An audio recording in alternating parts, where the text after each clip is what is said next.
I denne her video vil jeg behandle et kort spørgsmål, som lyder sådan her. Jeg møder stadigvæk mennesker, som er syge, og jeg vil så gerne være i mit rette sind. Jeg vil være Guds tjener og til hjælp både for mig selv og min bror. Hvordan forholder jeg mig bedst i sådanne situationer?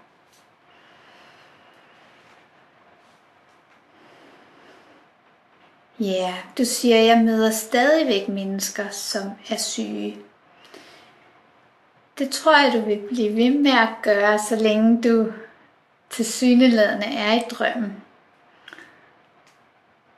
Den forskel, der sker, når vi træner et kursus i mirakler, det er, at vi langsomt holder op med at tro på det, som kroppens øjne og vores andre sanser opfatter, fordi vi skifter opfattelsen ud med noget, som ligger tættere på sandheden. Så stille og roligt ved denne her indre vision, hvor vi ser lys og hvor vi ser helhed i stedet for adskillelse og sygdom, overtage og fylde mere. Men det betyder ikke, at vores almindelige sanser holder op med at virke.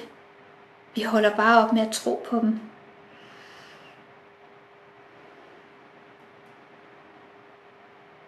Det er et kort spørgsmål, du stiller, men det er samtidig måske det største spørgsmål, man kunne stille. Det er i hvert fald et af dem, som er vanskelige at få helt på plads. Så jeg vil dele mit svar til dig op i to. Hvor den ene er kursets vejledning, som er meget enkel. Og den anden er sådan lidt flere betragtninger over, hvordan vi kommer helt på plads i forhold til det her spørgsmål. Et kursus i mirakler anbefaler, at vi ser vores næste som hel, ser lyset i vedkommende. Så vi på den måde holder op med at projicere vores eget indre ud på vedkommende. Og så vi bliver ved med at give et signal til vores eget ubevidste om, at alt er godt. Så når vi ser en anden i lys, så er det en del af vores eget sind, vi ser i lys. Og vi siger på den måde til os selv, der er ikke sket noget i virkeligheden, der er ikke nogen sygdom, der er ikke noget rædselsfuldt i gang her. Der er kun lys, som der altid har været og altid vil være.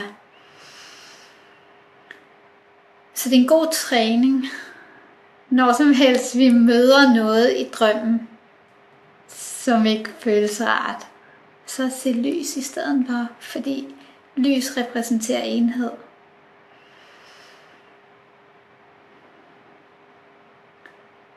Det er også at tilgive det tilsyneladende onde eller væmmelige i drømmen. At vi vælger at se lyset i stedet for, eller sammen med.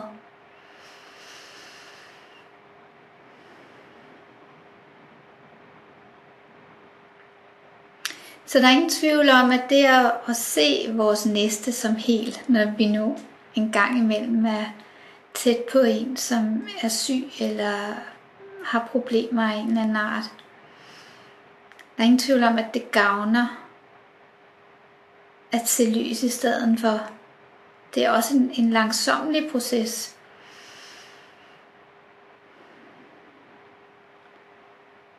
Så det jeg vil anbefale, udover at tilbyde det, som kurset kalder et mirakel, at se lyset i stedet for, så også at lægge mærke til, hvad der sker inde i dig. For det er, når vi bliver mødt med død, ulykke, sygdom, at vi bliver trigget allermest. Det er sådan egoets største våben. Det er de situationer, hvor vi har den største tendens til at blive suget ind i troen på drømmen. Det er her, vi har den største tilbøjelighed til at give drømmen virkelighed.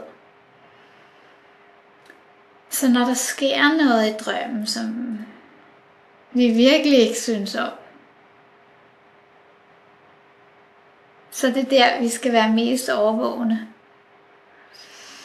Og lægge mærke til, hvad er det, der rører sig i mit sind.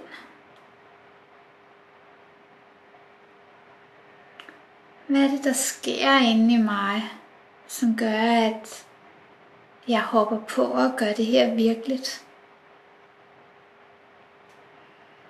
Og hvis vi nu tager det eksempel, du kommer med syge mennesker. Jo mere syg en person er, om det er os selv eller en anden, jo stærkere følelser er der involveret.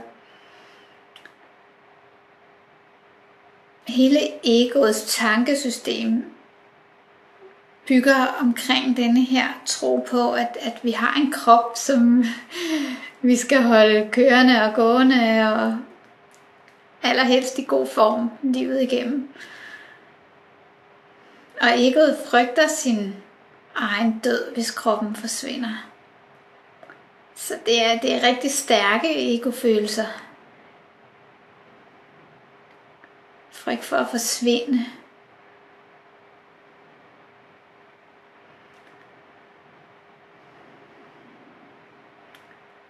Og hvis den person, vi er tæt på, denne her syge person, vi er tæt på, er meget bange, så kan det trigge følelser af rædsel inde i os. Det hele er vores eget, så der er ikke nogen anden, men der kan være en oplevelse af at blive provokeret. Så jo mere vi kan få fred med vores egen frygt for forfald, kropsligt forfald, frygt for at forsvinde, frygt for at blive ødelagt, frygt for smerte, jo mere vil vi være i stand til at blive stående og holde fast i troen på lyset, når vi er tæt på en, der er bange.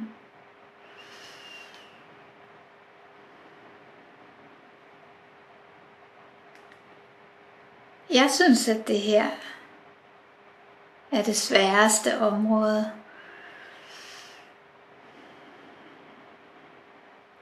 Fordi det rører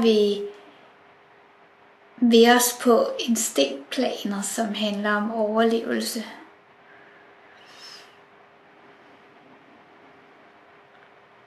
Og man kan sådan meget kort sige, at jamen, hvis vi er rimelig på plads indeni og ikke har dybe chok og traumer, så er det måske også rimelig lige til at bevare lethed og ro og glæde i nærvær med en, der er syg.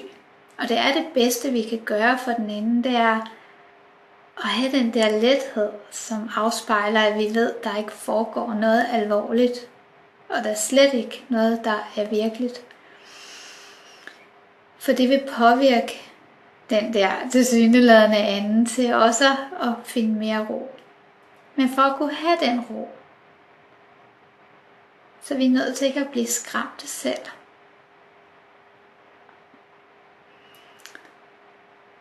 I drømmen, i illusionen, er der mange metoder til at dæmpe frygt. Og når det handler om chok, traumer, følelser af magtesløshed, hjælpeløshed, dyb vrede, alt det, som kan blive trigget ved sygdom, så kan sådan noget som SE-metoden af Peter Levine være en god ting. Det er en metode, der frigør frygt på celleplan. En metode, der hjælper vores instinkter til at blive fri af chok og traumer. Det har jeg haft rigtig meget gavn af.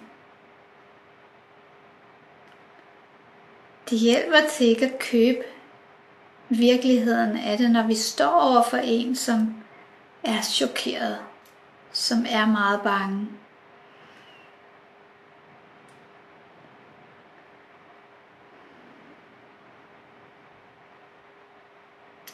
Ja, så jeg ser 2 måder at ligesom arbejde med det her på. Den vigtigste er at blive ved med at se lyset i stedet for at blive ved med at se, at det bare er en drøm, det ikke er virkeligt. Og den anden, det er at tage det endnu dybere, ned i de dybeste niveauer af vores sind, som har det med at sidde i kroppen. At blive fri for vores egen frygt for at dø. Egen frygt for forfald og sygdom.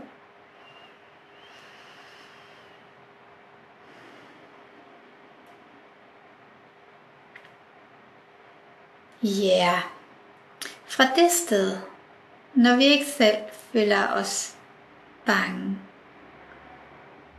der er vi en hjælp til alle andre, og det vil sige de dele af vores eget sind, vi kalder de andre.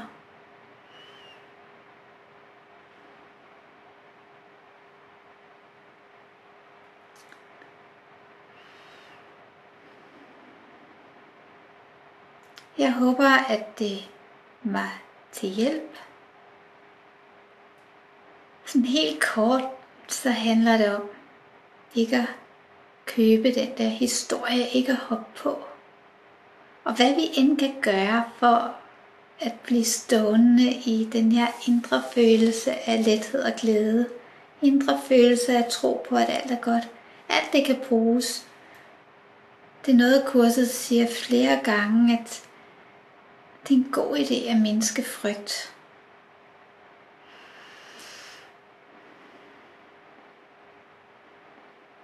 Så god vind med det.